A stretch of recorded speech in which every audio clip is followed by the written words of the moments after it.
Accountability is taking the responsibility of your decisions, actions, behavior, and performance. Now, responsibility on the flip side is your duty to respond to and complete those tasks.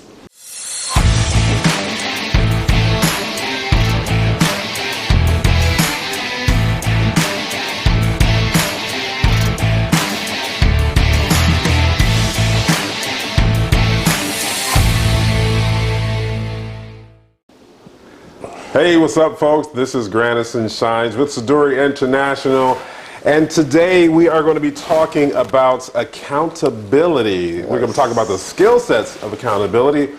But before we dive into the core information, I am going to introduce my two favorite coaches in the whole entire world, in the whole entire universe, let me put it like that. Actually, to my left, I have Multiverse, there you go. I'm Yasmin Murray with Seduire International. The one in this universe, there's the other one somewhere else. But then we have over here. Doppelganger. Right, the doppelganger. Yeah, we're going to talk about that today. Al Gleason, the curator of Nonsense. What's up, people? So yes, accountability, responsibility. Your multi-universe person in the other universe, make sure that you, just say hi to them later on. Right. By the way, accountability. Today we're going to be talking about the 7 core skill sets. We're going to be talking about the difference between accountability and responsibility. We're going to share, of course, what those 7 skill sets are, but did you also know that the 7 core skill sets of accountability is also the conversation that you have regarding accountability? We will definitely chat about that later on. So let's get to talking about what it is to be, as you guys will say sometimes, the words held accountable. That's a phrase there. But I want to introduce a different way. He's going to talk to you about a different way of looking at it, even though we would know that the tribal language is being held accountable. Al, what are you talking about there? Because I know you have some thoughts about it. I got some nonsense for you. You got some nonsense about it. Yes. So we talk about holding people accountable. Sure. But accountability, the definition of accountability is an individual taking ownership of their actions and the consequences that result. Sure. Okay? So by definition, accountability is a personal, individual thing. Absolutely. Sure. So for a leader or for somebody's boss or even a parent to tell somebody that they're going to hold somebody accountable is not, I won't say fully accurate based on the definition. Okay? All right. So typically when we say that, we want to issue some sort of consequence for actions. Okay? All right. But that's not accountability. All right? So as a parent, your kid don't do what you say, and you say, oh, we need to hold them accountable. No, we need to issue a consequence for their behavior with the hopes that it changes. Sure. Right? Absolutely. And so I think it's important, as a leader, it's important to understand that. It could be beneficial to understand that. Sure. Because it's a subtle shift in it. And I think once you have that understanding, people will stop using accountability as a weapon. Very much so. Because right now it's, I'm going to hold you accountable. Right? That's how people typically use it. Sure. We need to start holding people accountable. That's tribal language. Sure. But really, it should be, we need to adhere to our policies and our standards and make sure that people get the appropriate consequences for their actions. Right. Okay. Good. But once you're accountable, then you can teach people to be accountable. Absolutely. And then that's when we get all the intrinsic motivation and all the other benefits that come from that. And the greatest leaders have that ability to motivate people so that they are, it is an intrinsic thing, and then they become accountable to whatever the vision is. Sure. Yeah, so that's awesome. All right, so folks, you hear that? That's a different way of thinking about it. Do wrap your brain around that concept as you are holding people accountable for those types of opportunities, right? Yes. By the way, this is a huge topic, and this is something we talk about within organizations, having the whole entire culture of accountability. And do know that the accountability is not negative. It's a positive thing as well. Yes. When someone does something right, someone does something perfect, an epic success, guess what? They are accountable for the success of that particular opportunity as well. So learn how to use it that way. When you're giving someone kudos, we'll talk about the different types of inclusive versus the individual speech when it's appropriate. We won't dive into a lot of that today because, again, this is such a massive topic. Yes, We're going to talk very high level. And right now, what I'd like for Yasmin to do is talk to us about there's a difference between responsibility and accountability. There is. And if you had to talk about that, what would you say? Well, first of all, the definition, part of the definition that Al delivered, accountability is taking the responsibility of your decisions, actions, behavior, and performance. Now, responsibility on the flip side is your duty to respond to and complete those tasks. Accountability cannot be shared. Responsibility can be shared. Yes, that's important distinction. Accountability is results focused. Responsibility is task focused. Yep, absolutely. So Yep. those are the differences in definition between the two. Yes. Now, holding, I don't know why we say holding you responsible or accountable. You are accountable for that. We can easily say that. And accountability can be positive or negative, but why do we have to make it negative? It has become a negative thought process that anytime you say accountability, oh God, Oh, yeah. what consequences? Some people Nobody Clam wants up. to be accountable nowadays. Or we say, hey, if you finish this, you're accountable for this. If you finish this, you might get 2 movie tickets, or make it positive. Sure, People absolutely. will accept it more wholeheartedly when we make it into a positive instead Right. of a negative. In addition, what Yasmin is saying, responsibility currently, presently, as you're doing that opportunity, doing that particular task. Yes. The accountability sets in after it is done. After it's done. And if we look at it that way, we can clearly make a distinct difference into when the accountability, what's responsibility and accountability as well from a thought process. Do you want to add to that? No, I agree. Okay. I agree. All right. Yes. Awesome. So that's that's a huge opportunity for us to dive into the accountability conversation. I do want to preface the rest of the conversation before we dive into the skill sets with this. In order for accountability to work within an organization, you have to have something to measure it against. You have to have some sort of process, some sort of standard operating procedure or SOP. You have to have something that has the opportunity to have a defect or something that's not in compliance.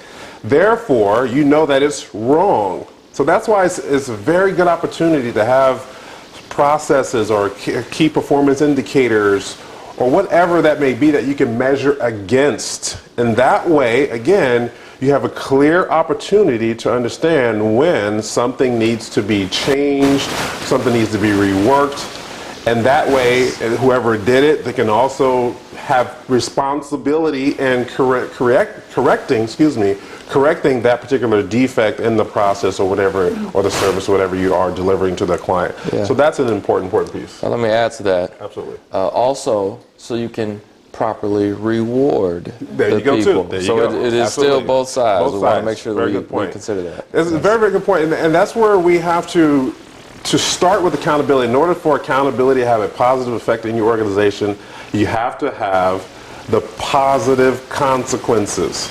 Ooh, positive consequences. You just messed somebody up with that one. Positive consequences. Positive Wait a consequences. second.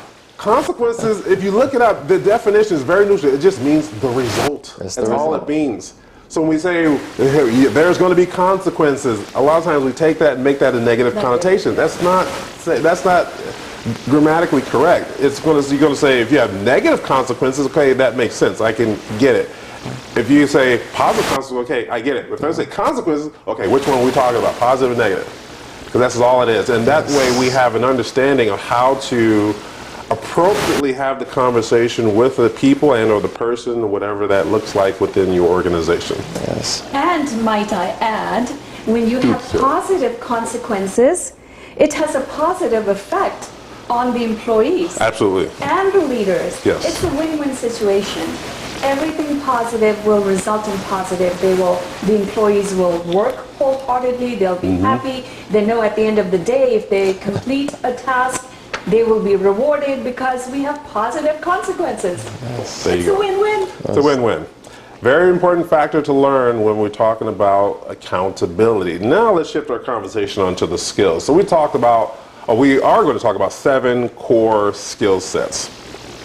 The first skill set, let's talk about these all together. The first skill set is responsibility. That's something that you have to learn. That's a muscle you have to actually utilize as a skill set to understand how to be responsible. Yes. And a lot of times we think that responsibility can be, a lot of times, let me put it like this. A lot of times, I notice in organizations sometimes we like to alleviate our responsibility on certain things. However, again, having this be the conversation, when we talk about responsibility, it has to be very much so directed to that person, task-oriented, everything else. Jasmine, what do you think about responsibility? Well, like I said, the definition is responsibility is somebody to take the duty to complete that certain task.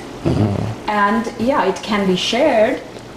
So if you share it, you're still responsible for completing it. Right. Either way. And responsibility, yours or someone else, you're still responsible. At the end, you could be held accountable. I'm kidding. But responsibility should be taken seriously. Sure. Okay. What do you say about responsibility? I think the key part of that is what you said when you mentioned clearly defining what should be done within the organization, having processes.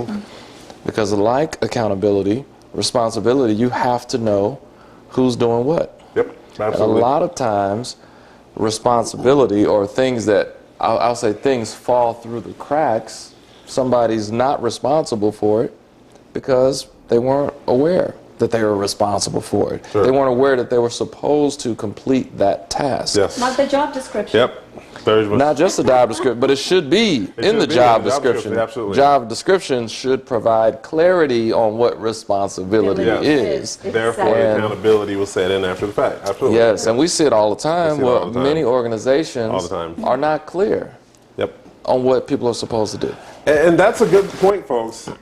In order to have someone be accountable for their results, you have to have that clearly defined on what it is that they're supposed to do in their roles and responsibilities of their job description. You also have to make sure that they read the job description, sign off on the job description, that they have read it, and therefore if you want them to utilize a certain process, a certain software, a certain whatever it may be within the organization or do certain things, they understand what they're supposed to do, and therefore when it's time for review, you know what those KPIs are or whatever that information is, and then therefore the accountability can set in at that moment in time. So it's clearly important to have the roles and responsibilities outlined. The next one we talk about is a huge one, which most people just don't talk about as much as they should, is expectations. Expectations. There are times when we talk to people, but we don't let them know what to expect. And one person said to me before, well, that's kind of weird if you just talk to people and you talk about expectations. Well, if you're a friend and we're just chilling and we're at a bar getting a drink, I'm not gonna say, well, I expect you to sit here and not punch me in the face when I'm not looking. All right, that's understood. However, if you're in a professional environment and we have tasks to do that we're responsible for, absolutely talk about the expectations, because therefore you're clear about what it is on how you would like for this thing to be done at the end of the day or the end of the shift or whatever that may be. What do you say about expectations? I had a conversation yesterday with someone talking about expectations. Expectation is a two-way street. As a leader, I expect something from you. I have expectations of you. But now as my employee or as my peer, what are your expectations of me? Leaders always forget to ask what the other person's expectations are. We both expect from each other certain things, tasks or whatever it might be. So expectation is a two-way street. When I think about expectation, the other thing I always think about is what we talk about is not communication, and that is assumption. It is, as you said, very important to communicate expectations and not assume. Assumption is not expectation, or assumption is not communication. So just because you assume it, that does not mean you can expect that the person you're working with or that your subordinate is going to do what you said. They are not a mind reader. Most of them, maybe there's one or two out there that I'm not aware of, but you should not assume that they are a mind reader. Like, you should not assume that they know what you're talking about. If you, as a leader, if you do not communicate expectation amongst other things, responsibility and others, then you're setting yourself up for problems. Yeah, right? definitely. Disappointment, throw another word out there, another big word. We only use 3-syllable words. Disappointment essentially is misplaced expectation. If you don't communicate that expectation, essentially it's going to be misplaced. You're going to be disappointed. And you better have a good accountability plan, responsibility. Yes. Right. It leads to problems. So you have to communicate. It's critical to communicate at this point. I could easily say, hey, Al, I expect you to complete this to perfection. Now, what is my perfection? I have no Exactly. clue. Yeah. But So you're like, okay, what is she talking about? Yes. You have to explain it. Yep, absolutely. You can't just assume Al knows what my perfection might be. Right. And that's why we talk about the complete communication technique. If you talk about who, what, why, where, when, how, frame your conversation in that fashion, you'll be able to clearly articulate what it is that you expect. It's a guide. It's a guide on how to clearly communicate to whomever you're talking to. So expectations is that one. Then we have addressing defects. And again, this is where my heart is set and my mind works in processes. Organizations have to have processes. The earlier you establish processes, the better it is when you are going to grow. Then you don't have to have this whole influx of trying to put together certain processes because they're already there. At least there's a semblance of those, at least the salient points of that process is there. So addressing defects, that's how you're going to know when something is off. By having the processes or having a checklist, something doesn't get done is non-compliant. It's out of compliance, right? Therefore, you have the opportunity to know this needs to be corrected. So addressing defects is one of those opportunities that we all must have our mindset focused on, but it's so easy to focus on when you have a guide, when you have a process, when you have a software system that has, or technological system that has the process in it. What do you say about addressing defects? No, I agree. I know this conversation is about, we're talking about accountability, but it really does go back to outlining processes, clearly communicating expectations. To address defects, you got to know what the standard is to know if it's not being met. You can be stressed out, running around, stuff falling through the cracks, but if you don't have a process, you don't even realize it's a problem. I mean, you feel uncomfortable maybe. You know you're not efficient as you possibly could be, but you might not even see it as a defect because you don't have a process, because you don't have a standard established.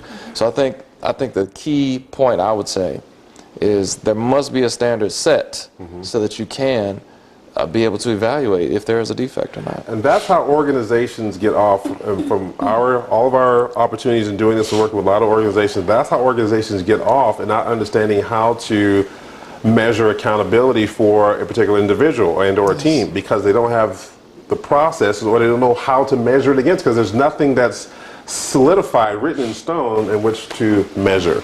What do you say about addressing defects? Somebody has written down the steps, that means they have gone through the steps. It works. Why would you spin in circles trying to recreate when it's already been proven and it works? And also learning the lessons. I mean, what didn't work, don't do this didn't work, there are defects in this, identifying the issues and problems and measuring it against something. Okay, good. The next one is making decisions. A huge skill set that leaders must have. Anytime you're in that position, you are going to be making decisions. And by the way, let me take a step back. Anytime, and this goes with expectations, I forgot to mention this. Anytime you have a relationship, you have expectations. Same thing with decision making. Anytime you have a relationship, there are going to be decisions that need to be made. The leadership subordinate or the superior subordinate relationship is again a relationship. You have an environment, someone's leading, someone's disseminating tasks, whatever. There's a relationship. You have that camaraderie, you're building rapport. All that comes into fashion. Making decisions is critically important in order to have your ideals, your tasks completed in the right area. What do you say about decision making? Somebody has to make the decision, and there are people who stay away from decision making because they are not confident in themselves. Sure, yep. And not only that, decisions sometimes have to be made quickly. As a leader, you have to make decisions and you have to make it quickly. Sometimes you might make a wrong decision, but at least you took the risk and you made a decision. Ooh, you might have to say that again. Sometimes when you do make the decision, a quick decision, take a risk. At least you made a decision. There's so many leaders that are so fearful of just taking risks. Risk. Yeah. Yes. But hey, that's part of it. What do you I think it's important well, two things I want to say. It's important to understand that when a decision needs to be made, it's either going to be a decision of commission, right? You commit to a decision, or omission, like a decision is going to be made, right? So it's either going to be you choose, or it's going to happen by default. I guess that's what I'm trying to say. There you go. It's going to happen. So a decision is going to be made. Now, if you, as a leader, if you don't make the decision, you leave the door open for whoever or whatever to dictate the direction that you go, which is, why are you in a leadership position? Right. We don't need you if you just come haphazardly let stuff happen. Right, exactly. Right, so it's important to make a decision. It's okay to make the wrong decision. It's not okay to let a decision just be by default. Right. Very true. You don't just sit on the wall, say, okay, this way or that way, this way or that way. You have to jump to either side. You do. And the other point I want to make, gather, especially when decisions have to be made quickly, get as much information as you possibly can on the decision, and then make it within the time frame. Don't sit and ponder, don't take too long and let it happen by default, or don't take forever to make a decision and slow up processes and things like that.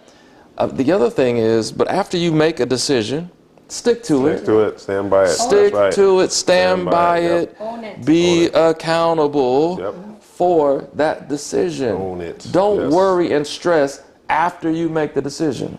Spend the time thinking about it, meditating on what you're going to do up front. Make the decision, then stick with it. Do not second guess after you make the decision. There you go.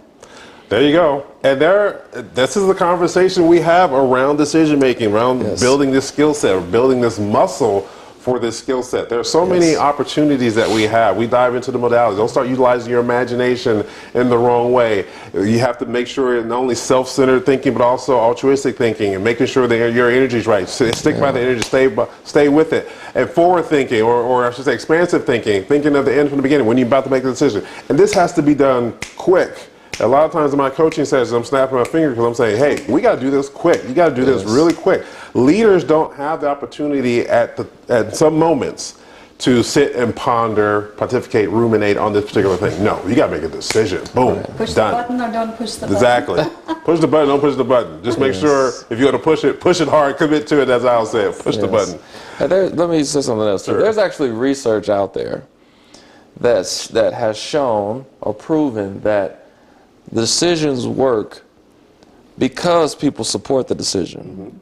Not because it was necessarily the right decision versus the wrong one. Good point. It worked because you supported it wholeheartedly. Not because it was the right decision. You can make the right decision and not support it, then it not work. Boom. There you go. Take that and run with it. We're done right now. We're going to stop right there. Delegation is the next one. This coincides with decision making. Delegation is something that you have to do as a leader. And I have this conversation with leaders all the time in talking about creating a high performance team. One of your jobs, you're responsible, Mr. or Ms. Leader, for creating high performing teams.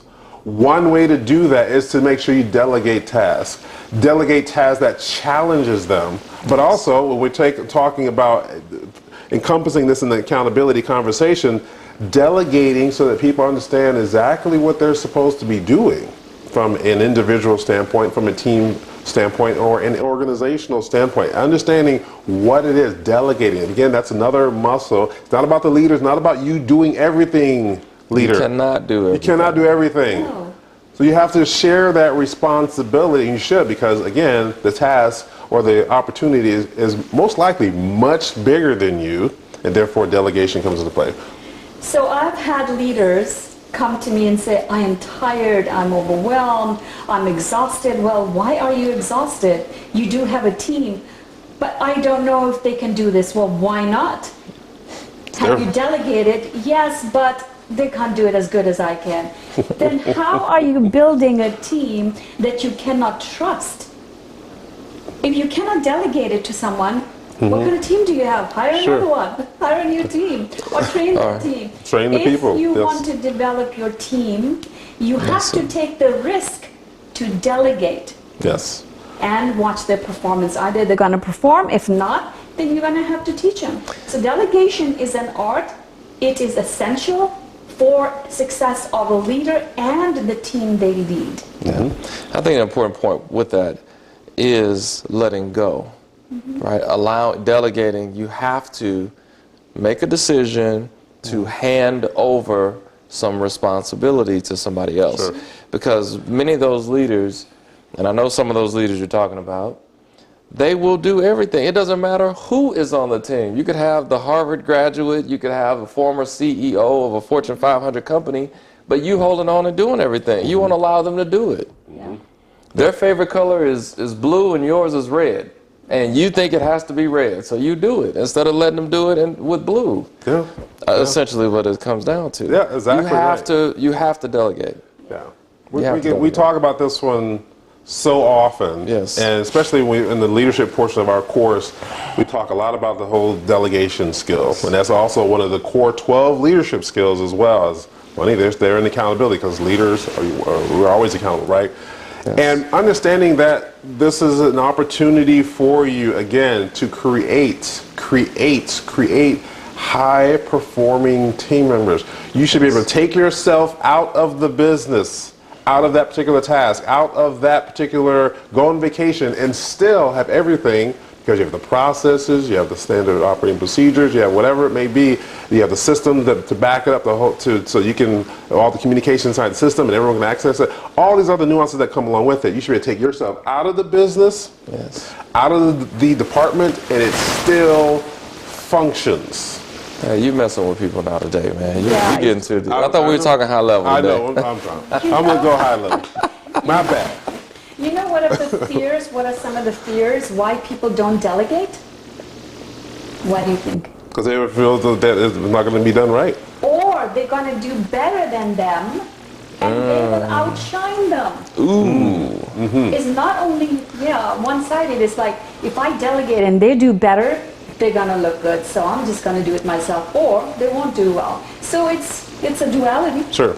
Now, she stepped on someone's toes there. Now, Mr. and Ms. Leader, if you are comfortable and you have assessed the skill set of your person doing that particular job, yes, you should hire and have people around you who can do a better job than you in that specific thing. Yes. You should be able to do that. You should be comfortable with that. You should have the confidence to make sure someone has the ability to do it better than you. Good leaders surround themselves with people who are better than them at certain opportunities, certain nuances, certain tasks. That's the way leadership goes. That's the way a high-performing team goes.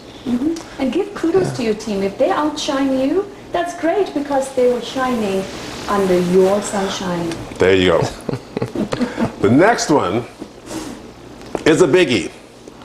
It's called follow-up. This is where accountability breaks down, in my perspective. Following up is the most difficult thing for most people to grasp, because we all get busy. You understand that. We know we have a lot of things that we are doing on a daily basis.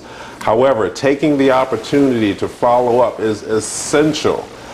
Personally, here's a little tip for you. What I like to do is make sure that we've set a follow-up date, or if we're going to be talking about something, right then and there before the meeting ends. Schedule. Because otherwise it might not get done, and that's where we lose focus on the opportunity for accountability to happen, positive, negative, again, making sure we follow up. That's the toughest thing. Of all the coaches that we have, all the organizations that we deal with, of all the trainings we've done, we ask about accountability. Which one of these are the big opportunities? Even before they even see the 7 core skill sets, they start talking about follow-up. We don't follow up, we don't follow up, we don't follow up. Those are the words that they say. What do you hear out there? First of all, delegation is dead in the water if you don't follow up. It does nothing.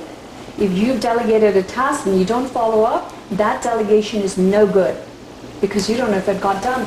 If you don't follow up, you will fail as a leader. That's how important follow-up is to me.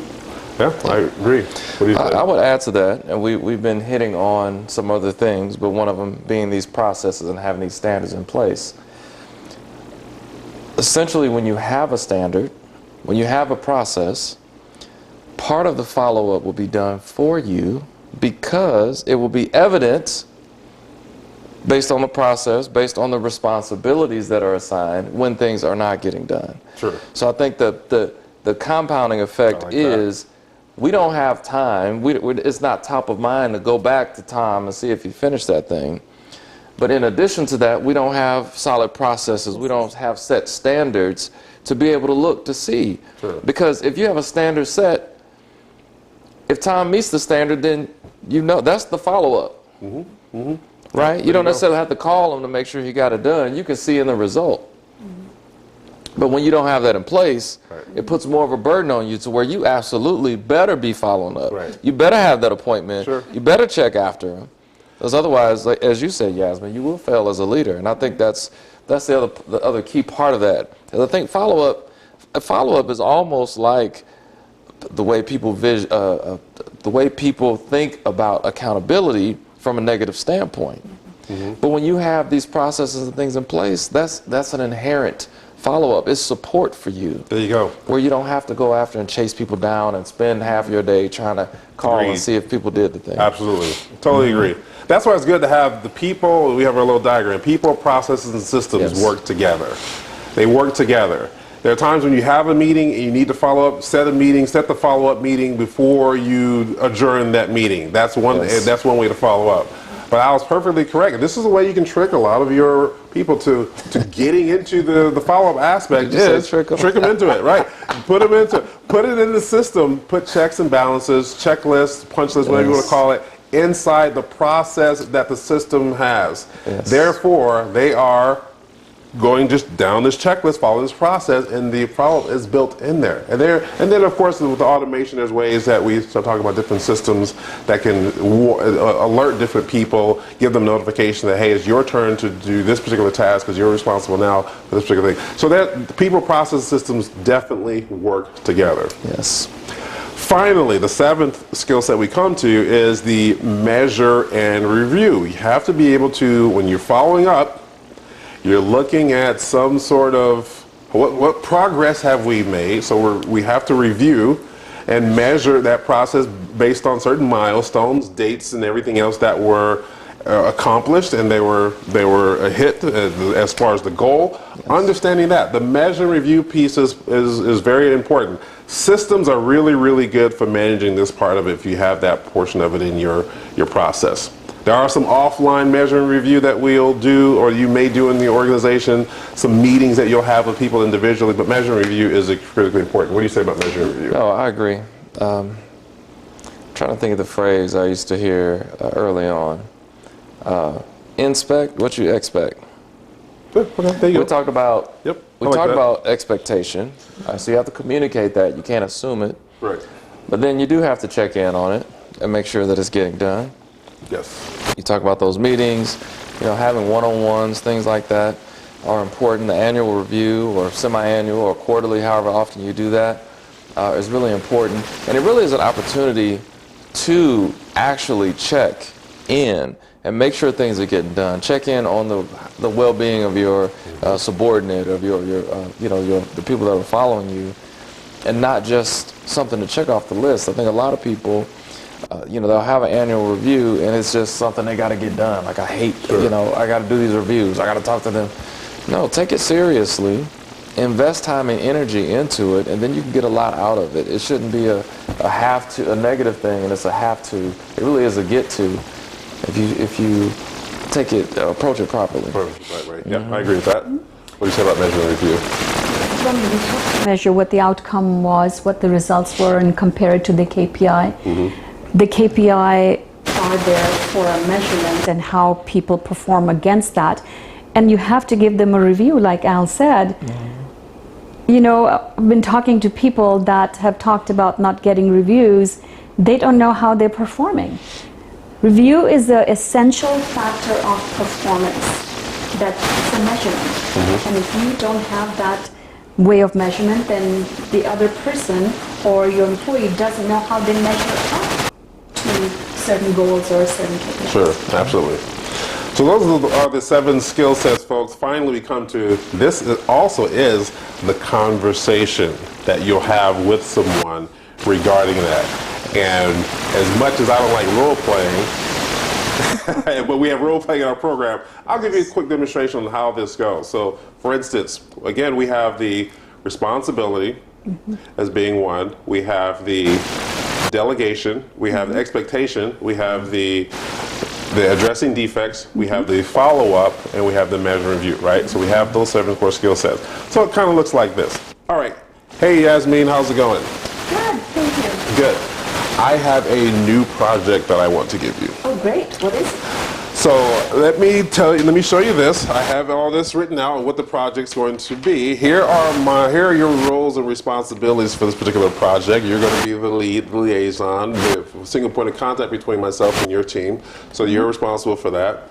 Okay. I have also my expectations written here. I do expect this project to be completed by December 25th, right before Christmas, or on the day of Christmas. That would be the final day, because we will launch this at the beginning of the year. So I'm expecting you and your team to be very thorough and have weekly reports check into me. So that's going to be the follow-up that we'll have along with that. I'm here as a resource, so I'm not absolving my responsibility for the project. I'm here as a resource. Anytime you want to talk about the process, or if we have some non-compliances, non-conformances, make sure I'm again here for the resource so we can measure those defects together.